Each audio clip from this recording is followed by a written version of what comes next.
और रक्षा मंत्री राजनाथ सिंह उदयपुर के दौरे पर डबोक एयरपोर्ट जब पहुंचे, उनके स्वागत की तस्वीरें दिखाई। फिलहाल पन्नाधाय धार में पन्नाधाय की मूर्ति का अनावरण करने पहुंचे हैं और ये कार्यक्रम जिसका इंतजार सभी को था। इससे संबोधित रक्षा मंत्री राजनाथ सिंह कर रहे हैं। अपनी श्रद्धांजलि अर्पित करने के लिए आप सब इतनी बड़ी संख्या में यहाँ पर मौजूद हैं।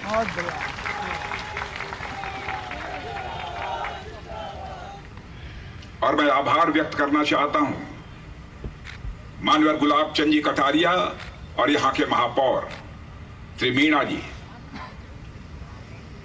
और यहाँ के सारे जनप्रतिनिधियों का कि उन्होंने यह फैसला किया कि पन्नाधाय की एक शानदार प्रतिमा उदयपुर में बननी चाहिए और उस पन्नाधाय के साथ चंदन की भी बननी चाहिए और साथ ही साथ उदय सिंह जी की भी बननी चाहिए। और आज जब मैंने देखा यह भव्य प्रतिमा तो मैं कह सकता हूं मेरे बहनों भाइयों कि मैंने पन्नाधाय की ऐसी प्रतिमा हिंदुस्तान में कहीं नहीं देखी है जो मैंने उदयपुर की धरती पर देखी।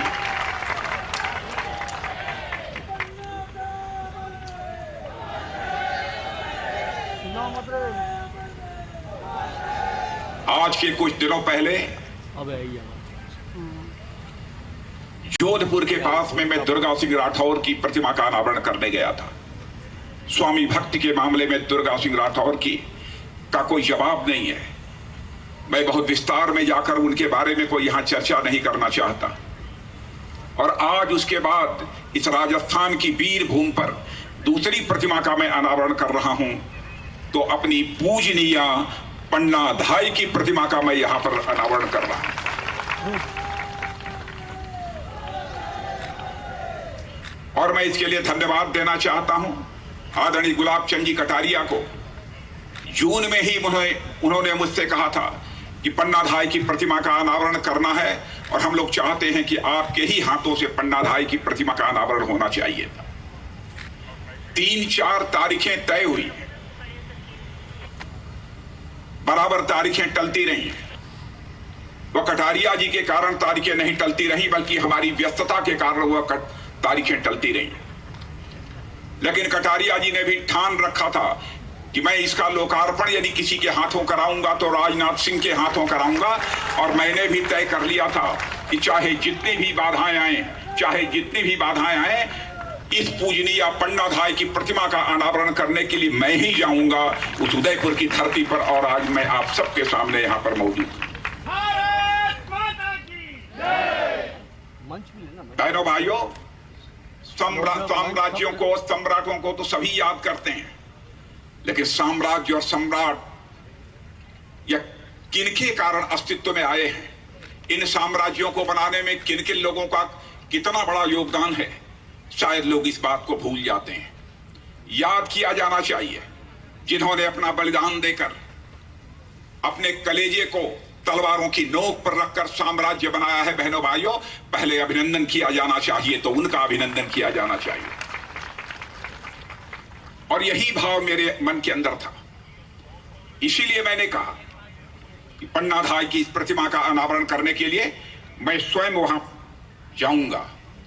और मैं तो सचमुच अपने को मैं सौभाग्यशाली मानता हूं कि आज पूजनीय पन्नाधाय की प्रतिमा का अनावरण मेरे हाथों के द्वारा हो रहा है। किसी को यह लग सकता है कि सार्वजनिक सभाओं में नेता बढ़ा चढ़ाकर कोई बातें बोल रहे हैं, लेकिन बहनों भाइयों, आज जो मैं बात आपके सामने बोल रहा हूं बढ़ा चढ़ाकर नहीं बोल रहा हूं, यह हमारे हृदय की आवाज है जिसे मैं आपके सामने प्रस्तुत कर रहा हूं। किसी विदेशी लेखक ने कहा है कि राजस्थान हिंदुस्तान नहीं दुनिया की एक ऐसी धरती है जिस धरती की धूल यदि बनी है तो वहां के वीरों और वीरांगनाओं की हड्डियों से राजस्थान की धूल बनी है। बहनों भाइयों, यह किसी ने कहा है और इसको सहज रूप से राजस्थान के वीर गाथा के पन्नों को पलटकर कोई देखे, इसे स्वीकार करेगा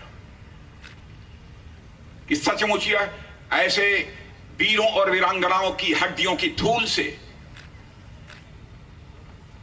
यह राजस्थान की धरती बनी है।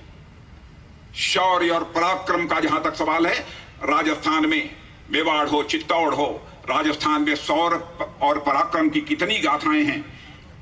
उसके बारे में मुझे बहुत ज्यादा विस्तार में जाकर बतलाने की आवश्यकता नहीं है। कैसा योगदान था, कितना योगदान था पन्नाधाय का, इसके बारे में हमारे पूर्व वक्ताओं ने विस्तार पूर्वक आपके सामने चर्चा कर दी है, इसलिए मैं उसके बहुत विस्तार में जाकर चर्चा नहीं करूंगा। लेकिन कल्पना कीजिए, हमारी माताएं बहनें यहां पर बैठी हैं, या कल्पना करें कि जिस समय उन्होंने उदय सिंह जी के बिस्तर पर अपने बेटे को लिटा दिया था, क्योंकि राजसी बिस्तर पर चंदन नहीं सो सकता था, उदय सिंह ही सो सकते थे। लेकिन माता कर्मावती ने कहा था कि दुर्गावती जी, ये पन्नाधाय, सारी जिम्मेदारी उदय सिंह की आपके कंधों के ऊपर देकर मैं जा रही हूं। कैसे बखूबी पन्नाधाय ने उसको निभाया। उदय सिंह के राजसी बिस्तर से उदय सिंह को हटाकर कि कहीं यह बनवीर आकर उदय सिंह की हत्या न कर दे, क्योंकि राजसी बिस्तर पर ही कोई सोया होगा तो राजकुमार ही सोया होगा और उदय सिंह की वह हत्या कर देता।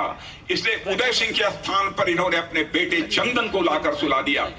और जब बनवीर आता है और बनवीर पूछता है यह कौन है, वह बिल्कुल मौन रहती है, कोई जवाब नहीं देती हैं। बनवीर यह अनुभव कर लेता है, देखकर उसे विश्वास हो जाता है राजसी बिस्तर पर ही कोई सोया है तो उदय सिंह ही होंगे और कोई दूसरा नहीं हो सकता है। और वहां चंदन सोया था, चंदन के 2 टुकड़े कर दिए, सिर धड़ से उनका अलग कर दिया। लेकिन इसमें महत्वपूर्ण बात है जिसकी तरफ हम लोगों का ध्यान जाना चाहिए, वही उस चारपाई के पायताने पर पन्नाधाय बैठी थी, मां पन्नाधाय। उनके आंखों में आंसू की बूंद नहीं देखने को मिली। बहनों भाइयों, उन्होंने सोचा कि यदि हमारे आंखों में यदि आंसू की बूंद यदि आ गई और देख लिया बनवीर ने, तो कहीं उसको यह संदेह न हो जाए कि यह यहां पर लेटा हुआ उदय सिंह है अथवा चंदन है। बहनों भाइयों, उस माता ने अपने आंखों में आंसू तक नहीं आने दिया। अपने कलेजे को किस तरीके से अपने तलवार की नोक पर उसने रखा होगा, जैसे कोई कलेजा अपने तलवार की नोक पर रखे, वैसे ही पन्नाधाय ने, बहनों भाइयों, अपने कलेजे को उस तलवार की नोक पर रखा। या कोई कल्पना नहीं कर सकता। आज यदि पन्नाधाय न होती तो मैं कह सकता हूं न महाराजा उदय सिंह जी होते, न महाराणा प्रताप होते। बहनों भाइयों, इस सच्चाई को भी हमको स्वीकार करना पड़ेगा। जिनका नाम बहुत गौरव के साथ, जिनका नाम हम बहुत सम्मान के साथ हम सभी लोग लेते हैं, कैसे बहादुर लोग हैं, कैसे इन लोगों ने मेवाड़ और कुछ महाराजाओं ने चित्तौड़ जैसे साम्राज्य की रक्षा की और भारत का मस्तक उन्होंने सारी दुनिया में ऊंचा करने का काम किया है। बहुत सारी ऐसी गाथाएं हैं जिसे आपके सामने मैं प्रस्तुत कर सकता हूं। और बहनों भाइयों, मैं यह भी कहना चाहूंगा कि पन्नाधाय जी यह गुर्जर समाज की, ठीक है, गुर्जर माता की कोख से पैदा हुई हैं, लेकिन मैं कहना चाहता हूं पन्नाधाय केवल गुर्जर समाज की नहीं है, पूरे भारत की माता है पन्नाधाय, पूरे भारत की माता है। बहनों भाइयों, उनको इस रूप में हम सबको लेना चाहिए। मैं यह आप सबसे अनुरोध करना चाहता हूं, एक से एक हस्तियां यहां पर